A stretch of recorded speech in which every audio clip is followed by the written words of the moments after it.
Bonjour à tous, nouvelle vidéo sur le thème des ETF. Donc je réponds dans cette vidéo à un commentaire. Donc une personne demandait quelle était la différence entre trois ETF.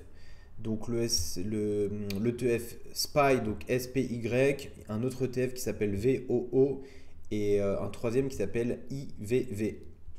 Donc pour la faire simple, en fait ces trois ETF répliquent exactement le même indice, c'est-à-dire l'indice du S&P 500. Et du coup, je vais rentrer dans le détail et t'expliquer un peu comment on peut analyser un ETF. Et dans cette vidéo, on va essayer de voir quelles sont les différences entre ces trois ETF qui du coup répliquent le même indice. Donc là, je suis sur le premier ETF qui s'appelle SPY. Donc on a le trigramme ici, le ticker qui est là. Donc qu'est-ce qu'on voit? On voit que cet ETF, il est émis par une entreprise qui s'appelle State Street, donc SPDR. Donc SPDR, le SPY S&P 500, donc c'est l'un des ETF les plus connus. Donc qu'est-ce qu'on voit sur cet ETF? On voit que l'asset under management, il est de 530 535 190 millions. Donc on est pratiquement en billions. Le gross expense ratio, donc là on est sur en fait les coûts, les fees qui seront prélevés chaque année aux investisseurs de ces ETF. Donc là on est grosso modo à 0,09%, c'est-à-dire que en fait, le gross expense ratio, il va servir à financer tout ce qui est rebalancing d'indices et toutes les opérations qui sont faites par SPDR. C'est-à-dire que dans l'année, par exemple, ou sur plusieurs années, on a des entreprises qui vont joindre le S&P, d'autres qui vont sortir du S&P, de la pondération d'entreprises qui va augmenter, d'autres qui vont diminuer. Et en fait, tous les traders au sein de cette entreprise vont devoir acheter et vendre des actions pour les détenir en fonction de la pondération de l'indice. Donc c'est ce qu'on appelle un rebalancing. Et du coup, tous ces coûts-là, le 0,09% va permettre de financer ces actions. Parce qu'effectivement, quand SPDR passe des actions d'achat sur les marchés, en fait, ils vont payer des commissions par rapport aux échanges. Donc, ces coûts-là vont payer tout ce qui est frais, salaires, etc. des personnes qui interviennent sur cet indice. Donc, expense ratio, on est à 0,45. Là, on l'a vu par rapport à l'asset under management. J'ai dit également tout à l'heure que en fait, ces trois indices répliquent également exactement la même chose en mode papier-calque. Si on va dans le top holding, donc holding, c'est ce que l'ETF va détenir. On voit qu'il y a du Microsoft, Apple, Nvidia, Amazon, Meta, Alphabet, ce qu'on appelle les 7 magnifiques, donc les boîtes plutôt technologiques, donc qui sont également dans le Nasdaq. Ensuite, on a Berkshire Hathaway, donc l'entreprise de Warren Buffett, Alphabet, ok, et Lilly, là on est plutôt dans tout ce qui est pharmacie, médecin, produits médicaux.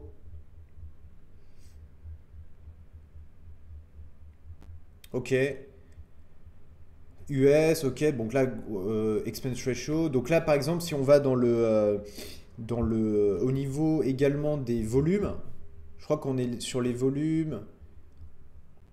Voilà, les volumes journaliers, on est à 11 millions de shares, donc 11 millions de shares qui sont échangés sur le SPDR.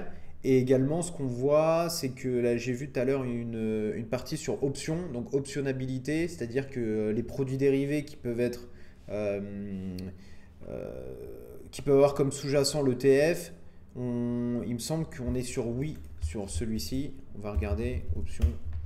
Voilà, option available, oui. Donc ça va permettre également aux, aux banques, aux institutionnels qui veulent computer des options, des produits dérivés en se servant de l'ETF, en fait, il y a une possibilité de le faire. Maintenant, si on va sur le deuxième ETF qui s'appelle IVV, donc IVV et l'émetteur est BlackRock. Donc BlackRock, il y a quelques années, ils ont lancé pas mal d'ETF qui s'appelaient iShares. iShares, en fait, la particularité de ces ETF, c'était de permettre aux investisseurs d'entrer sur le marché des ETF à moindre coût. Et là, la première différence qu'on voit par rapport aux iShares, c'est que le prix, en fait, au niveau de l'expense ratio, il est de 0,03, alors que tout à l'heure, on était 0,09. Donc, on est 2 fois moins cher sur cet ETF. Donc, du coup, si on le détient sur le long terme, on paiera 50% de moins de frais que sur le SPY. Donc, c'est pas mal. Bon, effectivement, il y a une différence au niveau du prix. Là, encore une fois, on réplique le S&P 500. Donc normalement, si on va dans le holding, on aura exactement les mêmes actions. On y va, ça veut bien descendre. Voilà, ok. Holding, donc là on a voilà forte pondération information technology, donc c'est l'IT, tout ce qui est informatique, ok. Technologique, donc encore une fois on a du Microsoft, Apple, Nvidia, Amazon, Tesla, on a exactement à 0,01 près les mêmes, le weight, c'est-à-dire la pondération, donc Microsoft numéro 1, il y a quelques années c'était Apple en numéro 1, on a 5% sur du Apple, Nvidia qui cartonne en ce moment en plus, Amazon, Meta, Alphabet. Bon, Berkshire Hathaway, on est plutôt sur la partie finance ici, mais voilà, on a exactement le même top 1, 2, 3, 4, 5, 6. On a le même top 6 avec exactement la même pondération. Donc là, encore une fois, on réplique exactement la même chose. Donc là, on a vu qu'il y avait une différence au niveau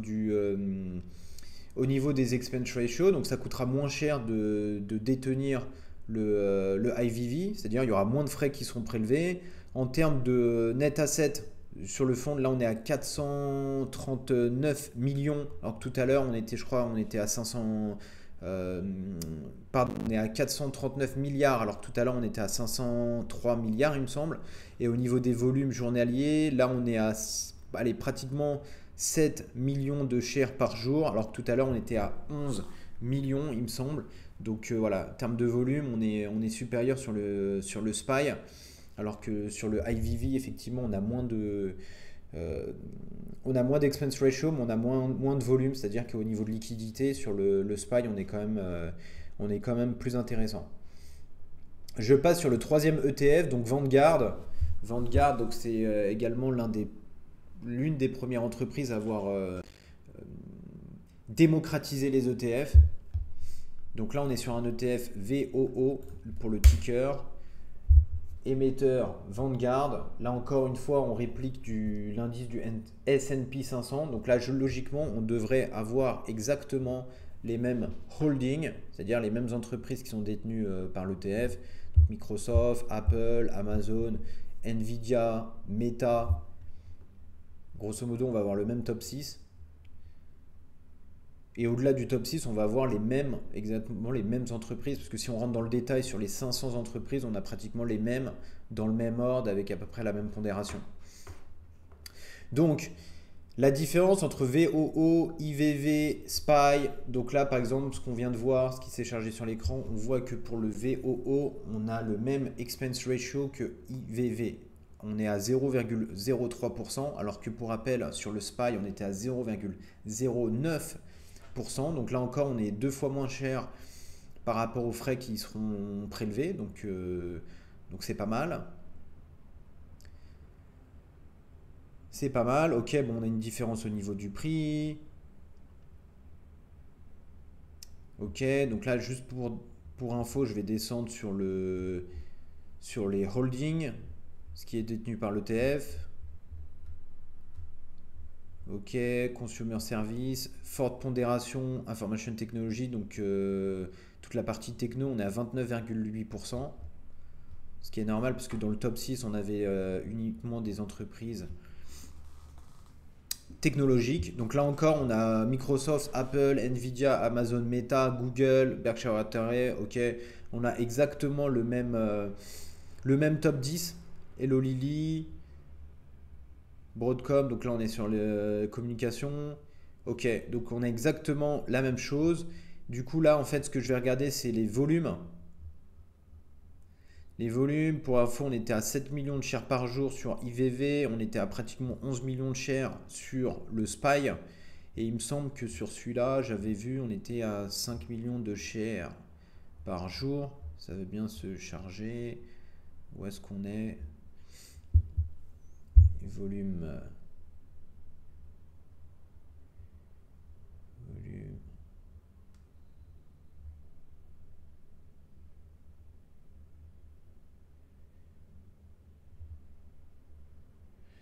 Voilà, là on est volume sur 25 jours, 50 jours.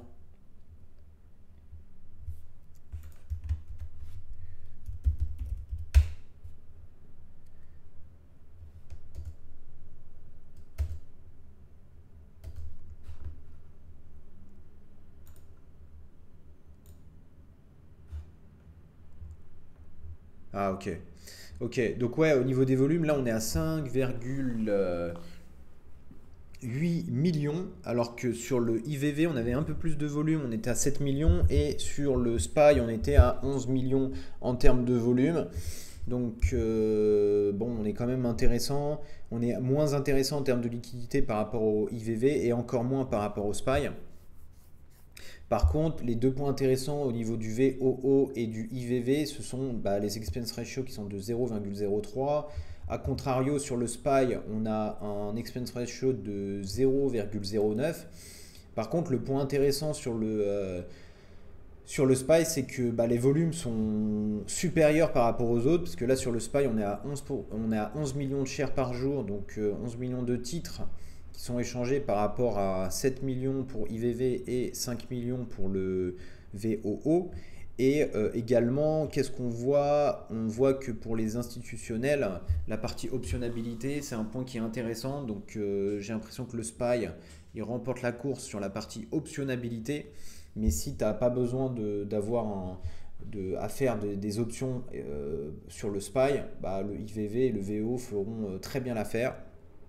Et également, je pense que sur les 3 ETF, on a de la fungibility qui est correcte. Fungibility, c'est quoi? C'est la possibilité d'échanger une part de l'instrument contre une autre part et la part sera égale à l'autre. Donc ce sera sur les 3 ETF intéressant. A contrario, de la fungibilité sur des titres comme par exemple des obligations, ça ce sera c'est des titres qui ne sont pas forcément fongibles, parce qu'une obligation avec une certaine maturité yield ne sera pas échangeable avec une autre obligation qui aura une maturité et un yield qui sera différent.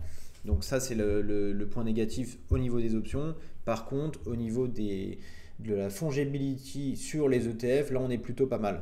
Donc pour l'en faire simple, là je suis parti également sur le Financial Times. Donc Financial Times, pourquoi j'utilise ça? Parce que encore une fois, on a de la data marché qui est gratuite et qui vient de Refinitiv. Donc pour info, en termes de fournisseurs market data sur le marché, on a 2 principaux fournisseurs, c'est Bloomberg et l'autre Refinitiv. Donc là, on peut avoir accès à de la data Refinitiv gratuite. Donc c'est pour ça que j'utilise le Financial Times. Donc là, j'ai fait une comparaison entre les 3 ETF sur 10 ans, on a exactement la même performance. Pourquoi? Tout simplement parce que les 3 ETF répliquent exactement le même indice avec la même pondération.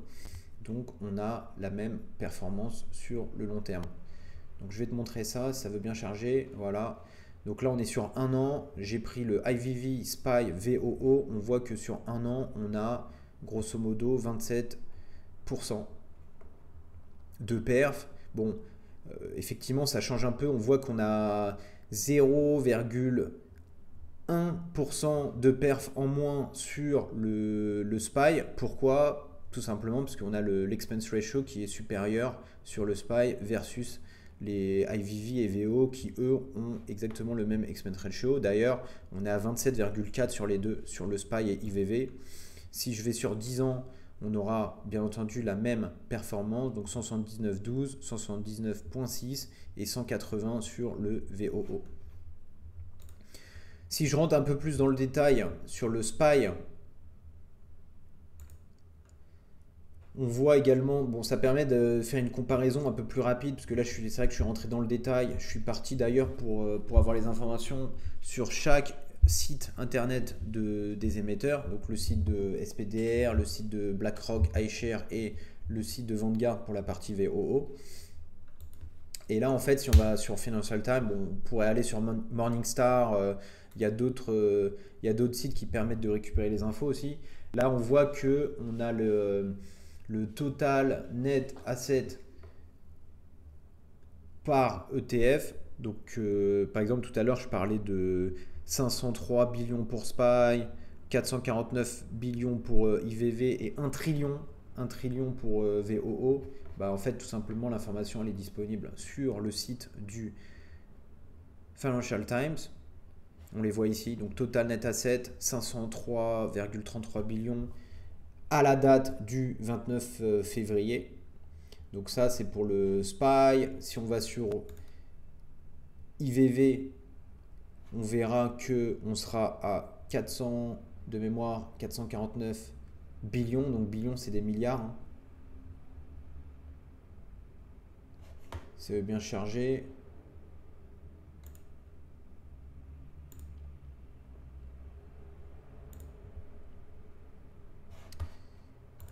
Ok, IVV, voilà, 449 milliards en total net asset. Et du coup, sur le VOO, on sera, donc en termes de net asset, il est supérieur, le VOO. On a plus d'1 trilliard. 1 trillion.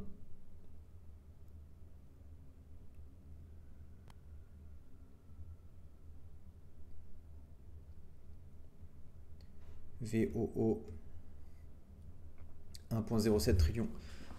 Ok, donc voilà pour la différence entre ces trois ETF. Pour la faire simple, ces trois ETF répliquent exactement la même chose, c'est-à-dire l'indice du S&P 500, c'est-à-dire ils vont détenir exactement les mêmes titres.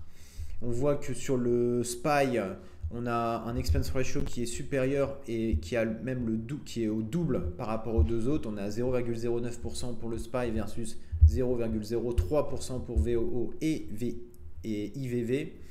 Et par contre, ce qu'on observe, c'est que la volatilité et grosso modo, les volumes sont bien nettement supérieurs sur le SPY versus IVV et VOO.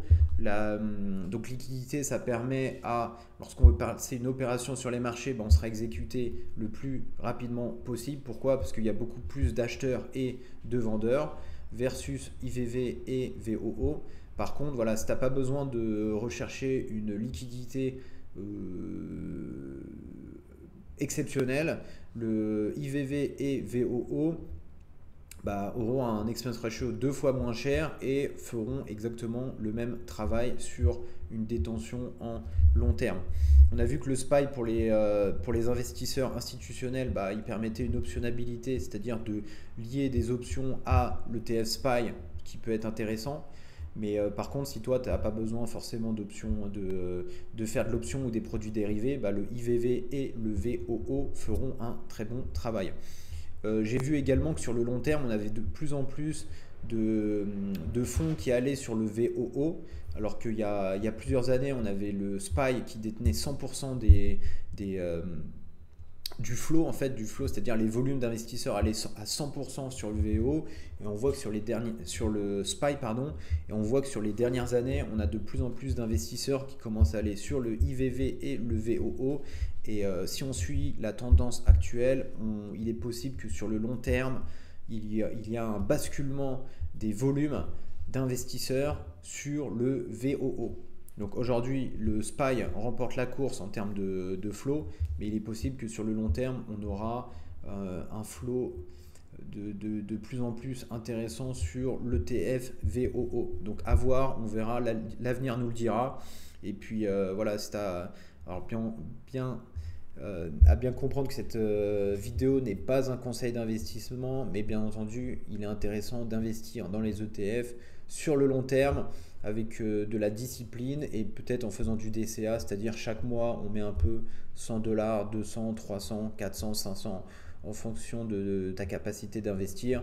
Et l'idée c'est de lisser ces investissements pour moyenner en fait le prix d'entrée, c'est-à-dire que si on rentre quand c'est haut et plus tard on rentre quand le marché sera un peu plus bas, en fait le prix sera moyenné et du coup sur le long terme on aura un prix de revient qui sera qui sera une moyenne par rapport au haut et au bas. Donc voilà pour la différence entre ces trois ETF. Encore une fois, ils répliquent exactement la même chose, c'est-à-dire ils répliquent l'indice du S&P 500. Le SPY, effectivement, il a un expense ratio 2 fois plus cher par rapport au IVV-VOO. Liquidité plus intéressante sur le SPY, produits dérivés, optionnalité possible sur le SPY. Par contre, effectivement, sur VOO et IVV, on a moins de liquidité. Par contre, la liquidité, elle reste tout à fait acceptable. Donc, si on veut être sur le long terme sur le S&P 500 à moindre coût, IVV et VOO feront très bien le travail. Voilà, si tu as des questions, n'hésite pas, mets ta question en commentaire, n'hésite pas à liker, moi ça me motivera à continuer et merci beaucoup.